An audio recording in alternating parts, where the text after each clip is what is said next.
Hello दोस्तों, आप लोग कैसे? आशा करती है आप सभी अच्छे होंगे, स्वस्थ होंगे, मस्त होंगे। आप सभी को मेरा सादर प्रणाम। बहुत ही प्यारा सा दर्द भरा गीत लाई हूँ आप लोगों के लिए। देखिए कि घर की पली बढ़ी बिटिया एक दिन उसको जो है दूसरे घर भेजना पड़ता है, और घर जो दूसरे के घर से आता है वो मालिक बन जाता है। तो एक भाभी जो है ननद को कह रही हैं कि अच्छा हुआ चली गई, विदाई हो गई, अच्छा हुआ, मेरे घर की बैरन मेरी दुश्मन चली गई। भाई से कह रही है, और जो ये खाती थी बच जाएगा, मेरे कुकुर बिलार खाएंगे। तो कितना वो खाना खा लेती थी, जितना बेटियां हमारी खाती नहीं उससे ज़्यादा घर में काम करती हैं। ऐसे नहीं कहना चाहिए किसी को। हमारी बेटियां ही हमारी घर की लक्ष्मी हैं, उन्हीं से तो हम आगे बढ़े हैं। जब बेटियां बड़ी हो गई तभी तो बहू आई हैं। तो किसी के घर की तुम भी बहू हो और तुम्हारी भाभी अगर ऐसा कहे तो कैसा लगेगा। सुनिए आप लोग, गीत बहुत ही अच्छा है, फुल वॉच करके सुनिएगा और कमेंट में और लाइक भी दीजिएगा अच्छा लगेगा तो सुनिए आप लोग, बहुत ही प्यारा गीत है।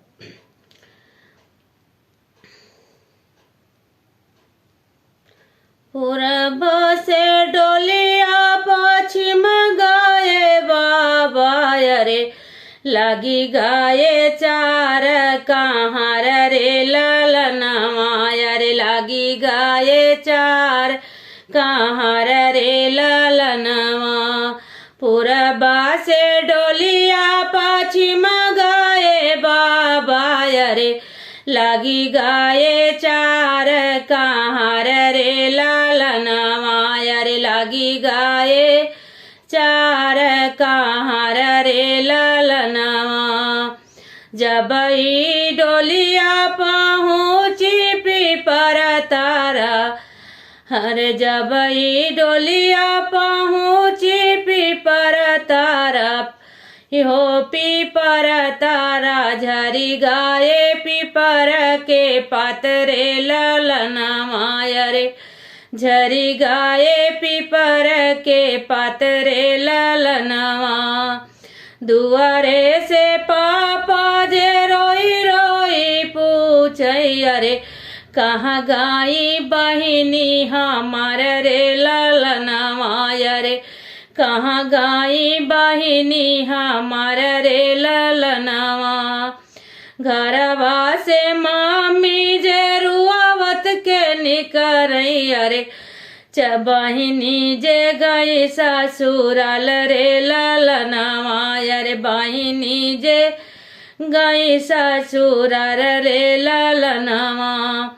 घरवा से मामी जे रुआवत के निकरई रे, पापा करही सामुझाई रे ललनवा रे, पापा का रही सामुझाई रे ललनवा। तोहरीनी बियटी ससुर घर गईली अरे, चली गई लक्ष्मी हमारे रे ललनवा रे, चली गई लक्ष्मी हमारे रे ललनवा। द्वारे से भैया जे रोई रोई पूछई अरे, कहाँ गई बहिनी हमारे रे ललनवा रे, कहाँ गई बहिनी हमारे रे ललनवा। घरवा से भाभी जे हंसत के निकरी, अरे भैया करही सामुझाई रे ललनवा रे, भैया करही सामुझाई रे ललनवा।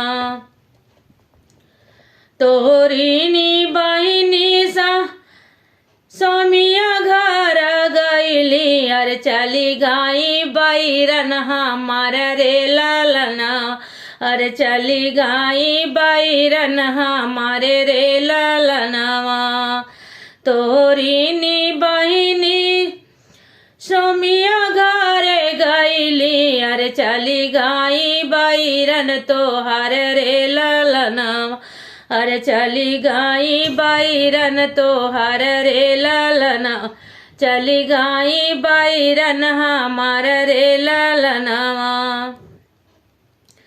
इनकार रोटिया बचिया रहे स्वामी अरे, खाई हाई कुकुरा बिलार रे ललनवा रे, खाई हाई कुकुरा बिलार रे लालनावा इनकर रोटिया बची रहे स्वामी अरे खाई हाय कुकुरा बिलार रे लालनावा अरे खाई हाय कुकुरा बिलार रे लालनावा इनकर कपड़वा के पोतन बनाई भई अरे लिपबाई अंगना दुआर रे लालनावा अरे लिपबाई अंगना दुआर रे लालनावा। मतलब ननद की इतनी बड़ी वो हो रही है, वो चली गई, उसी घर में पली बढ़ी, आज वही भाभी कहने को तैयार है कि अच्छा हुआ चली गई। ये इनकी रोटी हमारे कुकुर बिलार खाएंगे, इनके कपड़े हम पोतना बना के घर लीपेंगे। क्या पहले नहीं घर पोता लीपा जाता था? क्या पहले कुत्ता बिल्ली नहीं खाते थे खाना? पर देखो लोग कैसी कैसी सोच है। कुछ आज भी हैं, इस जमाने भी है ऐसी भाभियाँ। सब तो नहीं है, सबको तो नहीं कह सकते हैं, पर कुछ है। तो सुनिए आप। इनकार कपड़ा के पोतना बनाई भई अरे लिपबाई अंगना दुआर रे लालनावा अरे लिपबाई अंगना दुआर रे लालनावा हमारी बिटिया धान कैसे तू बाटियो हमारी बहिनिया धान कैसे तू कायु अरे हम वही लक्ष्मी घर के हमार रे लालनावा अरे हमारा घर के लक्ष्मी रे लालनावा हमारी बहिनिया का कैसे धान कायु अरे हमारे ही घर के लक्ष्मी रे लालनावा अरे हमारे ही घर के लक्ष्मी रे लालनावा। गीत कैसा लगा आप लोग को?